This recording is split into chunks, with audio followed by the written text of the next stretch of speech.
Hola, ¿qué tal? Buen viernes para todos. Muchas gracias por estar en este break, el último del primer semestre. Fran, ¿cómo estás? Buen viernes. Hola, ¿qué tal? Buen viernes. Qué duro decir eso del último del primer semestre. La verdad que no me lo esperaba. Me enganchó desprevenido, pero sí, la verdad, se fue medio año ya. Sí, exactamente, se fue medio año, qué increíble, qué rápido pasa todo. Y bueno, arrancamos este break con un poco algo que esta semana nosotros lo empezamos a notar fundamentalmente a partir del día martes, se dio más fuerte martes, miércoles y jueves, que fue la suba del dólar. Muchas especulaciones con respecto a las causas detrás de la suba y bueno, vamos a intentar analizar un poco qué fue lo que pasó. Perspectivas, bueno. No nos extrañaría ver una suba del dólar. Vamos a arrancar el peor trimestre en términos históricos de liquidación de divisas. Suele ser el más duro, porque ya sobre el último trimestre del año tenemos la liquidación del trigo fundamentalmente. Pero bueno, quizás el sector de energía este año aporte algo más. Y no sea un trimestre tan duro. Pero bueno, como se viene dando en los últimos 3 meses, fin del trimestre y sube el dólar, Fran, otra vez. Sí, bueno, se volvió a picar un poquito. Quizás no tanto como la suba anterior, que vimos que pasó un poquito más cómodo los 1.200 pesos, sobre todo en el mercado del dólar oficial. Ahora pareciera tener un tope como muy firme ahí en esos números, pero sí, volvió a tomar un poquito de impulso. Digamos que seguimos en la mitad de abajo de la banda, eh, por poquito. Y bueno, vamos a ver hacia dónde sale. Ya vamos a chequearlo un poquito más en detalle, pero pareciera que esta zona es el límite superior, ¿no? O al menos lo ha Sí, sido hasta ahora. así es. Nosotros hasta ahora lo que vemos es más ruido que nueces. Em, a ver, también hubo el Banco Central en su reporte mensual, se blanqueó esto de que había estado interviniendo. José Luis Daza, miembro del equipo económico, dijo que la intervención en el mercado de futuros está aceptada por el Fondo Monetario. Querían bajar el tema de un precio que estaba desarbitrado, que estaba causando distorsiones, ¿sí? Entonces, bueno, ahí vamos a ver un poco eso. Esta semana también se habló bastante de lo que son los sintéticos y del mercado de futuro del dólar. Nosotros justo lo estuvimos viendo para un cliente el día lunes, en donde estaba muy interesante el tema de coberturas, ¿sí? Y vamos a ver un poco, a detallar un poco qué es un sintético. También esta semana tuvimos la licitación de las letras. Vamos a ver algo de posicionamiento, algo que no vamos a tocar hoy, pero sí lo podemos empezar a tocar y que va a ser materia de seguimientos, que es la cuenta corriente en dólares, que eso también seguramente hizo un poco de ruido, aunque hasta ahora para nosotros hizo más ruido de lo que realmente ha pasado. La cuenta corriente en dólares de la Argentina, que fue bastante deficitaria, 5.000 millones, sobre todo fundamentalmente por el tema de servicios y dentro de servicios el turismo eh, emisivo que creció mucho en el primer trimestre. También lo que nos gustaría ver es el segundo trimestre, porque el primero puede estar muy influenciado por eh, el acuerdo con el fondo, la posible salida del cepo y bueno, y todo eso que se armó sobre el mes de marzo y abril, que después, bueno, terminó siendo un saldo bastante discreto y un muy poco pase a la inflación de la suba del dólar. Pero si vemos fin de mes y el dólar al alza, por tercera vez, lo decíamos recién, acá lo que podemos ver fundamentalmente, lo hicimos un poco más largo, podríamos habernos focalizado solamente en los últimos 3 meses, pero para que se vea la tendencia, el crawling del 2 acá es como que empieza a plancharse y empieza a viajar al crawling del 1.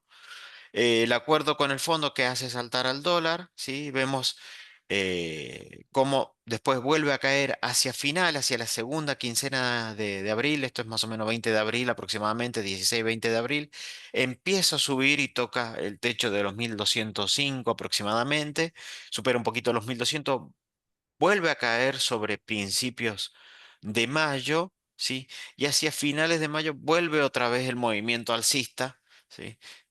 Vuelve a lateralizar, cae a principios de junio y otra vez, Fran, vuelve a irse a buscar la zona actual de 1192, 1194, que es lo que cerró ayer.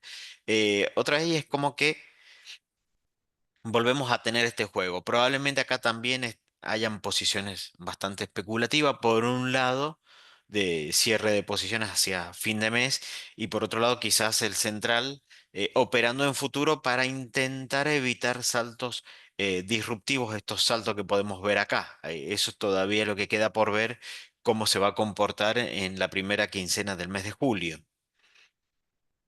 Sí, sí, también resultó bastante extraño la suba, entre comillas, porque hubo mucha oferta de dólares y estaba bastante ofrecido en el mercado. De hecho, las posiciones grandes en el mercado de cambio estaban vendiendo y no comprando, ¿sí? Se hablaba de que hubo una liquidación bastante fuerte eh, en estos últimos días del mes y el central viene acumulando dólares, ¿sí? O sea digamos, desde el punto de vista macroeconómico no tenía tanto sentido que siga subiendo, pero bueno, las fuerzas misteriosas del mercado a veces funcionan así y sí siguió subiendo. Vamos a ver, quizás, como comentaba Robert, es una cuestión de cierre de posiciones de fin de mes y demás cuestiones que han puesto un poquitito de presión ahora sobre los últimos días. Técnicamente el último día hábil del mes va a ser el día lunes, pero ya debería estar todo bastante cocinado y arreglado para el lunes, ¿no? Y ahí, bueno, vamos a ver las nuevas tendencias y bueno, interesante también que el Central ha podido acumular reservas, creo que lleva una semana seguida, lo cual no estaba siendo tan normal, em, acumulando y bueno, por encima de los 41.000 millones de dólares de reservas, ¿no? Eh, Eso probablemente también una vez que vaya cayendo más digamos, a las noticias, posiblemente eso también ayude un poco a calmar las aguas. Sí, a ver, por un lado no lo pusimos acá, pero la brecha sigue estable en torno al 1%, inclusive algunos días por debajo de Ujú. eso, con lo cual pareciera ser que este precio de importadores versus exportadores, cercano a 1.200 pesos, es un precio bastante de equilibrio.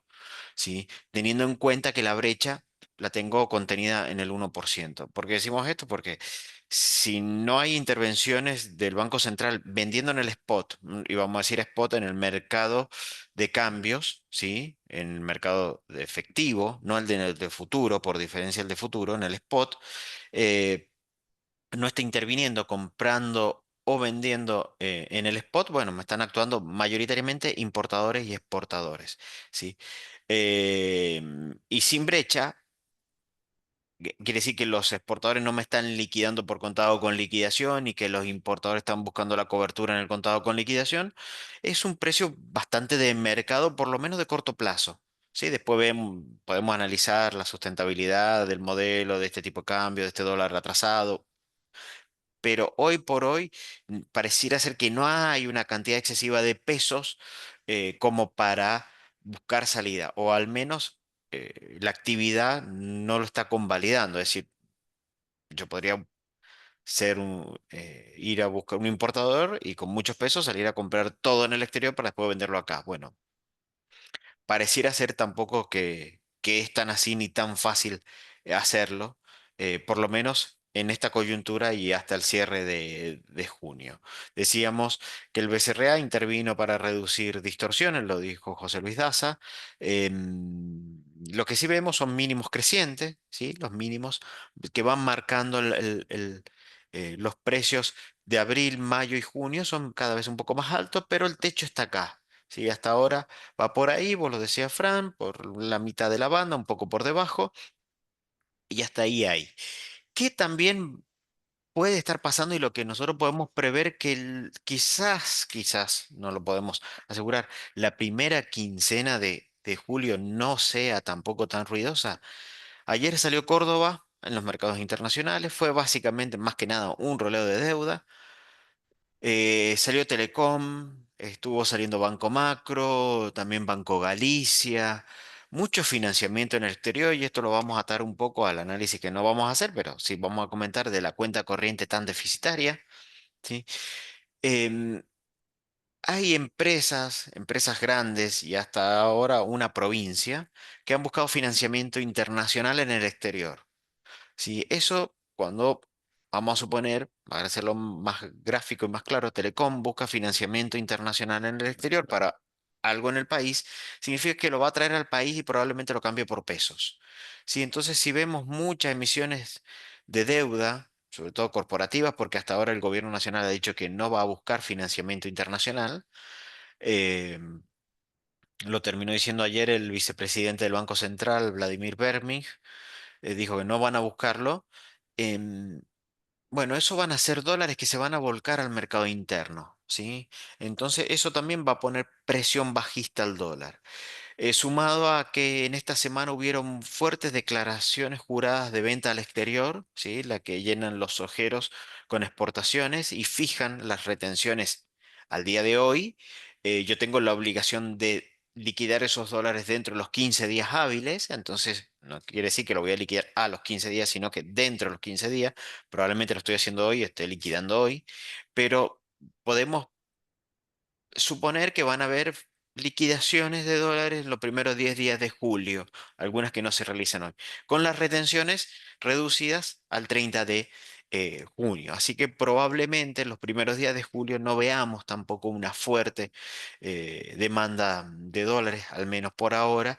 Y el tema de la cuenta corriente habría que analizarlo en un contexto en donde una salida de cepo me incentivaba a anticipar importaciones y habría que ver cómo juega en la segunda quincena eh, este nuevo escenario, ¿sí? Pero bueno, sin lugar a duda, el tercer trimestre, así como era difícil jugarle a favor del dólar en el segundo trimestre, es esperable que el dólar del tercer trimestre, por cuestiones estacionales y por cuestiones de calendario electoral, tenga un poco más de presión. Pero en esta semana lo que se habló mucho, nosotros lo vimos mucho en redes, es el tema del futuro y también lo analizamos para un par de clientes. Obviamente cuando hacíamos este análisis el día lunes era mucho más lindo que hoy, pero bueno, sigue estando interesante y vamos a atar el mercado de futuro también con la licitación de deuda de deuda, de roleo de deuda del día miércoles. Lo que nosotros vemos y lo que acá exponemos es un breve cuadro como para más o menos analizar qué está pasando en el mercado de futuros de dólar, ¿sí? Y lo ponemos como contracara del spot, que es donde actúa fundamentalmente el Banco Central, donde actúan los importadores y exportadores liquidando divisa y comprando divisa.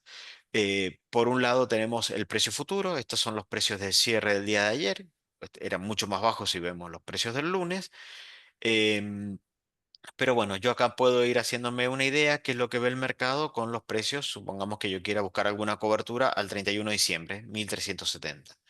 El interés abierto son la cantidad de posiciones de contratos, ¿sí? Los contratos son por $1000 que hay abiertos a cada uno de estos vencimientos, el dólar futuro vence siempre el último día de mes. Acá lo que nos llama la atención es este salto, este interés abierto en el mes de diciembre, como que hubiera algo ahí. Hay muchos contratos abiertos, la posición más grande, ¿sí? Y fíjense cómo caen las posiciones a 11 meses. Decimos 11 meses porque siempre el dólar futuro es a 12 meses, pero junio ya está por cerrar, entonces llegamos, solamente hay posiciones abiertas hasta el mes de mayo. Solamente 8000 contratos, 8300 contratos. Si lo multiplicamos por 1000 vamos a estar hablando de 8 millones de dólares. O sea, esto es un mercado bastante insignificante. Los grandes jugadores empiezan a jugarse. fundamentalmente en los primeros 3 meses, ¿sí? Era donde fundamentalmente actuaba el Banco Central antes, ¿sí? Y ahora sí vemos una posición muy grande. Y acá están, Fran, las tasas efectivas de devaluación a esas fechas. Sí, sí, la de junio la podemos descontar. No lo tengamos Exactamente. muy en cuenta porque es mañana, es el lunes, digamos, mañana en términos de días hábiles. Entonces, bueno, esa la podemos obviar, no debería tener tanto interés ahora, sí, la posición abierta es de anterior. Eh, y sí es interesante hacer la comparativa de las tasas de devaluación en futuros con las tasas que podemos observar en renta fija, ¿no? Eh, ahí, ahí armamos un poquito una comparativa ayer donde está todo bastante arbitrado, ¿no? Está todo, digamos, acomodado a eh, un mismo, digamos, una misma tasa, ¿sí? Todo todo converge a eso, ¿sí? Donde podemos ver ahí TEA, si pasamos a algo similar en renta fija, es decir, en LECAPS, vamos a ver números similares, es decir, que no, por ahí no tenemos tanta chance de arbitrar, pero nos da la pauta de que, digamos, todo se alinea en un mismo sentido, ¿no? Sí, ahí lo que nosotros vemos es, a ver, la tasa fija comenzó a mandar, ¿sí? Ujú, Eh, es razonable en un plan de estabilización, que primero la devaluación, después la inflación y después la tasa. La tasa fija está mandando hoy, y esto es bastante importante entenderlo. Podemos ver las tasas de evaluaciones mensuales, ¿sí? Esta es una tasa efectiva anual. Si yo me voy hasta el 31 de octubre, bueno, la tasa efectiva de evaluación es 34%, pero si veo la mensual de octubre es 2,40, la mensual de septiembre es 2,18, bien, y así, ¿sí? Y la tasa de evaluación va bajando a lo largo del año, ¿sí? Como les decía, acá tenemos muy pocas posiciones como para tomar estos precios de dólares como referencia, pero no quita que yo pueda buscar cobertura a estos precios a un año, ¿sí? Entonces vemos cómo cae fuertemente las posiciones abiertas, ¿sí? Que son las barras, y los rendimientos mensuales, ¿sí? Y si miro, digo, bueno, estas son las tasas efectivas, pero ¿qué devaluación directa tengo hasta el 31 de mayo del año que viene? 24, 25%. ¿Sí? Sigue ese 28%, 27, 28% de evaluación anual a un año. Ahora, cuando yo miro la inflación del mes de mayo, no sabemos si se va a poder replicar en junio, probablemente de un poquito más arriba, 1,5 es 20, ¿sí? Eh, anual. Y yo acá en 11 meses tengo 24 de devaluación. Entonces ya la tasa de inflación me, me está ganando, perdón, la tasa de devaluación me está ganando, por lo menos en futuros, a la tasa de inflación, ¿sí? Que podría haber. Y ahí, que es el análisis que hacíamos ayer, decimos, bueno, tenemos este escenario que puede ser muy válido para un importador, para un exportador, ver más o menos qué es lo que se espera, qué precio puedo estar vendiendo en diciembre. Me conviene vender hoy, me conviene vender en diciembre si soy exportador, me conviene importar hoy, pagar la importación hoy o me conviene pagarla en diciembre, en octubre. Y ahí es donde aparecen en escena los sintéticos, que parece algo muy sofisticado, que es algo muy de cobertura y muy del mercado de tasa, en donde yo lo que intento es arbitrar mi tasa de evaluación y mi tasa de interés, ¿sí? Entonces ahí lo que era lo que vos decías, Fran, si ujú. armamos un cuadrito y ponemos las tasas de devaluación esperadas, las tasas efectivas para cada uno de los meses y después ponemos la tasa en pesos de los instrumentos de renta fija, y ahí aparece el carry trade otra vez. Bueno, empezamos a ver que los, la tasa en pesos está rindiendo más que los futuros de devaluación que se ven. y está rindiendo más que la inflación. Entonces la tasa fija empieza a mandar. Antes decíamos no, porque con una inflación la tasa de evaluación no puede ser tanto, o la tasa de interés tanto. Ahora es como que la tasa de interés es la que empieza a gobernar. ¿Sí? Ya con tasa de inflación del 1,5, ¿sí? Mensual, y con una tasa de interés mensual del 2,4, 2,5, 2,6, y empiezo a mirar más tasa que inflación, ¿sí? Entonces, en este contexto, lo que podemos ver en las barras rojas, para hacerlo un poco más visual, es lo que rinde en términos anuales una tasa de interés, un instrumento a tasa de interés, y vemos que siempre está por encima de la tasa de evaluación. Por lo menos este análisis lo podemos hacer hoy. El mercado de futuros siempre es muy dinámico y va cambiando constantemente.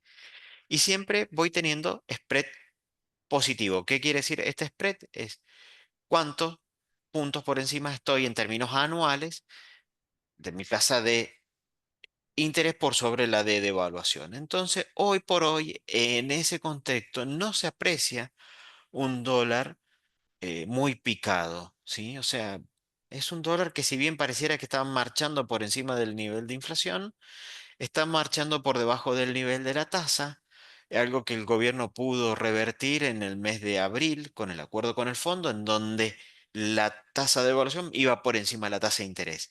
Para sintetizarlo y resumirlo, cuando tengo este spread positivo, ¿sí? Yo vendo en spot y compro en futuro, ¿sí? ¿Por qué? ¿Qué es lo que hago? Me coloco en instrumentos de tasa fija, fíjese acá donde el spread en noviembre, diciembre, lo podemos ver en el gráfico, ¿sí? Una tasa LCAP me rinde 36,7 y la tasa de evaluación de futuro está en 32, ¿sí? O 37,5 contra 36, es donde tengo el mayor, perdón, acá en enero, el mayor spread de 9%, 38,6 contra 29, acá, enero y febrero, perdón, acá está el mayor spread. Em, ¿Eso qué me puede hacer? Yo me tiro a tasa a esta fecha y me compro futuro a esta fecha y logro un carry positivo de pesos, ¿sí? Entonces gano en dólares más un 9%, ¿sí? En términos anuales, ¿sí? En términos anuales gano un 9% en dólares, mi tasa en pesos está por encima de mi tasa de evaluación. ¿Eso qué es lo que hace? Que yo como inversor, como importador, no tenga el incentivo a ir a comprar los dólares hoy, entonces hoy no los compro, ¿sí? Los compro en el futuro, ¿sí? Y me invierto en tasa. Ese instrumento se llama sintético, ¿sí? Obtengo una ganancia sintética en dólares, ¿sí? Por el contrario, porque digo vendo en spot, porque si yo soy exportador, me conviene liquidar hoy y pasarme a tasa, ¿sí? Entonces vendo hoy mi exportación, liquido hoy mis dólares y me coloco en tasa y hago un carry positivo. Por eso decimos que cuando hay un spread positivo en esto, esta línea, en donde mi tasa de interés rinde más que la tasa de evaluación, vendo en spot y compro en futuro. Y cuando es al revés, situación que le estuvo pasando al gobierno en el mes de abril, es al revés, ¿sí? O sea, yo como importador me conviene comprar hoy porque mi tasa de evaluación va a ser más alta de lo que voy a ganar en un plazo fijo en pesos, eh, salgo a comprar hoy. Y ahí es donde el gobierno empieza a tener problemas y ahí es donde el gobierno necesita empezar a intervenir o tiene que subir la tasa de interés, ¿sí? O tiene que bajar el precio del dólar futuro. Probablemente ahí fue, por eso actuó a finales de mayo, ¿sí? Vendiendo futuro para nivelar este mercado, ¿sí? Entonces, hoy por hoy vemos que si este escenario se diera, es mejor colocarse en pesos que en dólares, pero para aquellos importadores es un buen escenario para buscar coberturas. Si tengo miedo a las elecciones, tengo miedo al tercer trimestre que puede ser, se me va a picar el dólar, bueno, puedo hacer tasa y puedo comprar dólar que en ese escenario em, me va a dar un rendimiento positivo, ¿sí? Y me voy a asegurar la cobertura. Cuando es al revés, no, me conviene comprar directamente hoy en el mercado spot. Y esto, Fran, parece muy lindo, pero después en la práctica es un poco más complicado porque son dos mercados completamente distintos. Sí, sí, se van a ir moviendo con sus particularidades. También el mercado de futuros nos exige una cosa más técnica que son las diferencias diarias, ¿sí? Que por ahí hay que estar agregando algo de dinero en efectivo para cubrir eh, la diferencia que se genera en nuestro contrato. Quizás son cosas más de la práctica en sí, eh, que digamos complican un poquitito la operativa, pero se pueden ir digamos, haciendo. También vale la aclaración que esto es al ser un poquito más sofisticado, eh, no es, no es de tan fácil acceso, digamos, no es para todos. Hay que entender bien qué es lo que uno está haciendo para aventurarse en este universo, que puede, la verdad que puede dar ganancias muy interesantes, eh, pero lo repito, es muy importante que se entienda bien cómo funciona todo digamos, toda esta mecánica, eh, todo este conjunto de operaciones que se hacen. eh, y una vez que se entiende, la verdad que puede dar muy buenas ganancias. Sí, estos son, a ver, son mercados, a ver, el mercado de futuros es un mercado más especulativo, ¿sí? Los futuros y las opciones son derivados, derivados de un subyacente, un activo principal, en este caso el dólar, en el futuro de dólar, el activo subyacente es el dólar. Los contratos son de $1.000, si cada contrato es $1.000, entonces la posición mínima que yo puedo abrir son de $1.000. Entonces, eh, ahí tiende a ser para un inversor mayoritariamente mediano, mediano a grande, y ahí siempre es muy importante fijarse qué papel voy a hacer yo. En estos mercados siempre hay tres, eh, eh, mm, pueden haber tres tipos de inversores, de participantes. Uno es el coberturista. Yo soy un importador y quiero pagar una importación, entonces me busco un instrumento de tasa y un instrumento de futuro de dólar a octubre, supongamos, entonces donde yo sé que voy a dejar fijado el precio del dólar al que yo voy a acceder al Banco Central, cual yo voy a cerrar mi precio de compra. Va a ser mi precio de compra, el precio futuro, más allá después de lo que esté el dólar real. Ese es uno. El otro es el especulador, ¿sí? Es en donde yo creo que al gobierno no le va a ir bien a las elecciones y creo que el dólar va a saltar, entonces compro dólar futuro, ¿sí? Porque creo que hoy está mucho más bajo de lo que va a estar, ¿sí? Estoy especulando, no tengo una necesidad de dólar, pero sí creo que el dólar se va a mover muy distinto a lo que está ahora, para arriba o para abajo, si compro, si vendo. Y después está el arbitrador, ¿sí? Y el arbitrador es un poco el que hace esto, o sea, yo no, en realidad voy a buscar este diferencial, voy a buscar ganar este spread, ¿sí? No me interesa mucho más otra cosa más que ganar el spread. ¿Sí? Entonces, bueno, voy a ir a buscar eso. Son los tres tipos de participantes y eso hay que entenderlo, hay que entender que son dos mercados independientes que hacer las coberturas diarias en caso de que el mercado vaya para un lado distinto, porque yo voy a tener un título que vence en octubre, o sea, mi liquidez de ese título va a ser en octubre, pero mientras tanto tengo que ir cubriendo las diferencias si las hay, o puedo estar ganando diferencias o puedo estar perdiéndolas, entonces es un poco más arriesgado y hay que entenderlo. Pero bueno, queríamos ponerlo porque para analizar un poco el mundo dólar hoy, el mercado futuro empieza a ser importante, porque en el gobierno de Alberto el mercado futuro jugó fuertemente en contra del plan económico como en 4 o 5 veces, solamente ganó en una en agosto del 2019, donde hubo una devaluación, un salto, ¿sí? Cuando el oficialismo pierde las PASO contra Milei, pero después el Banco Central lo pudo. Cuando uno va hacia una economía sin cepo, ¿sí? El dólar link es igual a hard dólar, ¿sí? Antes teníamos una brecha que era el 150% en algún momento, perdón, el 170, 220% en algún momento, y después esa brecha se fue achicando y hoy es un 1%. Recién lo decíamos en la primera placa. La brecha está en uno, la brecha está en uno. Entonces, si mi brecha va a estar en uno, para mí es lo mismo comprar dólar link que comprar hard dólar, ¿sí? Entonces puedo buscar, me puede servir esto como una cobertura prácticamente hard dólar, ¿sí? El problema que yo puedo tener acá es que si yo no soy de los que acceden al Banco Central y soy especulador, me van a pagar dólar link y no hard dólar. Entonces, si hay brecha, ahí comienzan los problemas.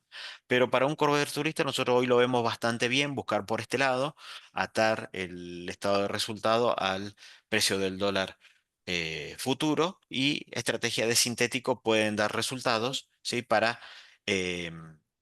no estar pagando un dólar excesivamente caro y estar cubriéndolo con alguna posición de intereses.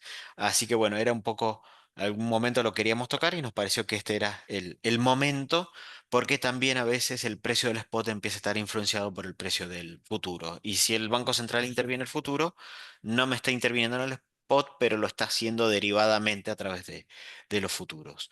Y otro punto, y acá empieza también a jugar relacionado con el dólar y la tasa van de la mano, es que esta semana hubo licitación de letras, hubo como un premio en la licitación, pero hubo un roleo bajo. Fran, ¿qué pasó? ¿Falta de confianza o otra cosa? Sí, no, creemos que en general ha sido, era un roleo, o sea, se necesitaban bastantes pesos, era una licitación grande, pero bueno, el Banco Central, teniendo, o bueno, en realidad el Tesoro, teniendo dinero disponible de licitaciones anteriores donde roleó de más, no quiso posiblemente dar tanto premio en la tasa, ¿sí? Entonces terminó poniendo, bueno, un poquito más del 40% del dinero que se necesitaba, terminó aportándolo el gobierno. Em, Alguno te va a decir que ahora la deuda total del gobierno es menor, porque canceló una parte. No sé si eso es positivo o negativo en este contexto, porque bueno, sí se necesitaba bastantes pesos que el mercado por algún motivo no quiso cederle al gobierno, ¿no? Em, Vamos a ver cómo seguimos de acá en adelante. Volvió el gobierno a tocar el tema del punto Anker. Bueno, una cuestión bastante económica de temas de demanda de dinero y demás. Eh, y bueno, pareciera ser que volvemos a este tire y afloje ahora en las licitaciones, donde no está siempre garantizado que roleen el 100%. Eh, Tienen dinero para, entre comillas, darse el lujo de no tomar el total y ir cancelando parte. Quizás les pueda servir ir cancelando un poco de la parte corta, ¿no? Que es donde más tasa está pagando. Sí, acá con respecto a eso, cuando uno ve lo que adjudicaron, Ujú. no se ve ajuste por inflación. O sea, hay un proceso Todo tasa de fija. Ujú. desindexación de la deuda, tampoco se ve dólar link. Em, este punto Anker, básicamente, un poco qué es, explicarlo en dos palabras, es, bueno, Anker era la consultora de Caputo, sí, que tenía antes de asumir como ministro de Economía en el gobierno de Milei, que la cerró el día que aceptó. Entonces yo hablaba de que existía un punto anker, el punto es en donde los privados dejan de prestarle al Estado para pasar a prestarle al sector privado, ¿sí? O sea, un banco en vez de comprar títulos, compra, perdón, da un préstamo a una empresa. Bueno, ese punto anker podía ser complicado, es bueno, pero podía ser complicado para el Estado. Entonces, ¿por qué? Porque el Estado tenía deuda que necesitaba rolear, pero ahora el banco o los inversores preferían invertir en otro lado y no rolearle la deuda, ¿sí? Entonces, lo que fue haciendo el gobierno fue juntando excedentes de dinero para cuando llegara este punto Anker, ¿sí? Este punto en donde eh, los privados le iban a decir, yo en esta no te acompaño porque tengo otras cosas para hacer con el dinero, ¿sí? Entonces, en ese momento algo tenía que pasar con ese endeudamiento. Entonces, a ver, ¿qué es lo que está pasando? Si volvemos un poquito para atrás, eh, nosotros arrancamos y decíamos a principio de semana, los futuros estaban más bajos, los rendimientos de los futuros estaban más bajos. Quiere decir que yo tenía todavía un spread mucho más alto. Entonces, cuando tengo un spread muy alto, entre la tasa de interés y la tasa de evaluación, me compro los instrumentos de interés y me armo la posición de futuro y empiezo a elevar la curva de futuro. Entonces empiezo a elevar la curva de evaluación esperada y podría empezar a elevar la curva de inflación esperada. Entonces el gobierno dijo, estamos en un punto anker, yo no roleo todo, dejo muchos pesos fuera del sistema, perdón, de la licitación, y esos pesos que van a ingresar al sistema me van a, me pueden presionar un poco en el tipo de cambio, pero probablemente vayan destinados a al financiamiento de la actividad privada y me vuelvan a bajar la tasa. Esto nosotros lo habíamos estado viendo mucho hasta el mes de enero, febrero, en donde la tasa subía, bajaba la inflación, el gobierno bajaba la tasa de política monetaria, que deja de existir, y todo va a ser tamar. eh, y a partir de ahí volvía a subir la tasa, volvía a subir la tasa, hasta que volvía a bajar la inflación, el gobierno volvía a bajar la tasa de inflación, entonces quedaba dinero suelto en en el mercado. Este dinero suelto, sí, sin lugar a dudas, debería ahora empezar a presionar a una baja de tasas, ¿sí? Que es lo que necesita un poco también el- el gobierno. ¿Sí? Para la reactivación y para el financiamiento. Nosotros lo vemos en el mercado de dinero, muchas empresas están buscando financiamiento, financiamiento a mediano plazo mucho no hay, es caro, y el de corto también se ha hecho bastante más caro. Entonces hay que empezar a, a dejar dinero, ahí aumenta la demanda de dinero, ese aumento de demanda de dinero se traduce en suba de tasa, no así en suba de inflación, y eso lo hacen ahora, dejan pesos sueltos que van a buscar rendimiento, eso debería presionar a una baja de tasas. Es bueno para las posiciones en pesos.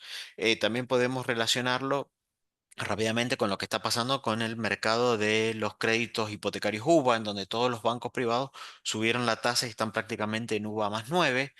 Problema de los bancos es que ellos, si tienen que salir a buscar un fondeo calzado en UVA, el, el plazo fijo UVA hoy no es muy atractivo porque pensemos que una tasa está en 2,4, 2,5 mensual contra una tasa de inflación del 1,5. No hago un plazo fijo UVA ni loco. Entonces dice, bueno, ¿a cuánto se está financiando el gobierno? UVA más 10. Y cuando uno mira, si el 1,5 es 20 y el 10 es un rendimiento adicional, me está rindiendo 30%. Más o menos lo que rinde a un año, eh, una LECAP, ¿sí? Eh, 32,7. Esto estaba en 30. La semana pasada subió el rendimiento todavía. Entonces empiezo a decir, el banco empieza a decir, che, pero no tengo forma de fondearme sin perder plata. Entonces directamente levantaron la tasa de los plazos de los préstamos que ajustan por inflación, ¿sí? Porque es un medio de fondeo a tasa fija y la tasa está, como decimos en este momento, está mandando, está gobernando el mercado de dinero, que es un commodity. Entonces todo se empieza a arbitrar a ese precio. Entonces el gobierno empieza a necesitar una baja de tasas. Para finalizar y un poco para decir, bueno, todo muy bien, ¿y ahora qué hacemos? Posicionamiento de Mega QM en el cuadro de la izquierda. Mega siempre pone qué están haciendo los inversores en la industria de los fondos de inversión. Podemos ver que con la salida, ¿sí? de, con el ingreso de la fase 3 y estas medidas que hicieron de ajuste de encaje, han habido fuertes salidas en los fondos de dinero, ¿sí? Fundamentalmente en los money market, ¿sí? Menor fue, esto es en el último mes, menor fue la salida de dinero de otros mercados, pero sí el mercado de dinero, sin lugar a dudas, están demandando pesos. ¿Sí? No hay tanto excedente de pesos. El mercado está demandando pesos. La contracara de esto fue el fuerte aumento en los fondos de inversión en dólares, ¿sí? Ahí es donde están empezando a aparecer qué hacer con los dólares, y era un poco lo que nosotros venimos diciendo de hace tiempo, con una inflación norteamericana viajando en velocidad crucero del 3% anual, algo hay que hacer con los dólares. Entonces empezaron a aflorar, fíjense cómo han crecido en el año, ¿sí? Los fondos en dólares, ¿sí? Eh, el aumento del capital de los activos eh, manejados, de los activos que están manejando los fondos de inversión, hay un fuerte aumento de los fondos en dólares y el mercado de dinero completamente retraído. Si vamos a instrumentos todavía financieros, MEAQM todavía ve un momento neutral. Para el Merval, nosotros también compartimos un poco esta visión. Ellos ven que los bonos en dólares, tanto bonares como globales, están mayormente en zona de- de compra, ¿sí? De sobreponderación. Ahí fundamentalmente los cortos, hoy por hoy, es donde el consenso del mercado en general está más buscando eh, más posicionamiento, ¿sí? Con mejor vista. Y ahí, Fran, en lo que es peso, bueno, en términos generales bastante positivo el panorama. Sí, sí, sí. Podemos ver en la parte de las LECAPs que es como que hace una U, ¿no? Eh, comprar las cortas y comprar las más largas, las largas largas. Que hay una especie de bache, sí, ¿cómo es? Eh, un badén, ¿no? Ujú. En la curva en cuanto a qué comprar, pero como vemos arriba en general está sobreponderado, es de más, o sea, como que ir a la tasa fija es la onda, ¿no? Es lo que todos buscamos. Em, y bueno, eso también nos indica un poquito de lo que comentaba más temprano, de que la tasa fija es la que marca el camino, ¿no? Y después, en general, bueno, los bopreales, creo que lo hemos comentado, han llegado a un punto donde pareciera, em, pareciera que han ya llegado a un límite bastante alto, es decir, ya rendimientos bajos. Entonces, bueno, por ahí probablemente, por eso es la posición, digamos, general que se recomienda menos. Em, pero los bonos en dólares, es decir, más largos, sí están muy bien ponderados por este lado. Eh, Quizás no tuvieron la mejor semana, se ve arriba, pero sí se espera de aquí en adelante buenas perspectivas. Recordemos que esta semana quizás no lo comentábamos, pero había muchos rumores de que nos iban a sacar de ser mercado de frontera y mejorarnos la calificación de nuestra deuda internacional, lo cual no sucedió, y eso fue una mala noticia para todo esto, que había tenido una suba muy fuerte la semana anterior y bueno terminaron devolviendo gran parte de eso. De todas maneras, estamos en niveles bastante interesantes y puede ser un buen momento para ingresar, ¿no? En lo que es bonares y globales. Y bueno, lo como comentaba recién, el Merval en neutral, quizás la posición con más preguntas que respuestas, ¿no? En este momento. Sí, ahí tampoco el contexto internacional por ahí Sí. ayudó mucho. En algún momento traccionó bastante a las petroleras con un crudo, un Brent por arriba de $80 que duró, fue un sueño, duró horas, fue durante la madrugada de Argentina, el día del ataque de Estados Unidos a Irán, pero bueno, fue un sueño de medianoche, nada más, y ahí quedó, ¿sí? A ver, nosotros seguimos siendo constructivos con respecto a lo que es Merval, lo que es respecto al índice, al MSCI. Bueno, por ahí teníamos dudas, porque para nosotros sigue habiendo cepo y esa política de libertad en los flujos de capitales para nosotros no estaba completamente cumplida, así que lo veíamos medio difícil. Pero en sí, en cuanto a los fundamentos, no cambia mucho, ¿sí? Cambia más a los fondos que pueden entrar en nuestros bonos y que eso puede ayudar a comprimir el riesgo país, que es importante, ¿sí?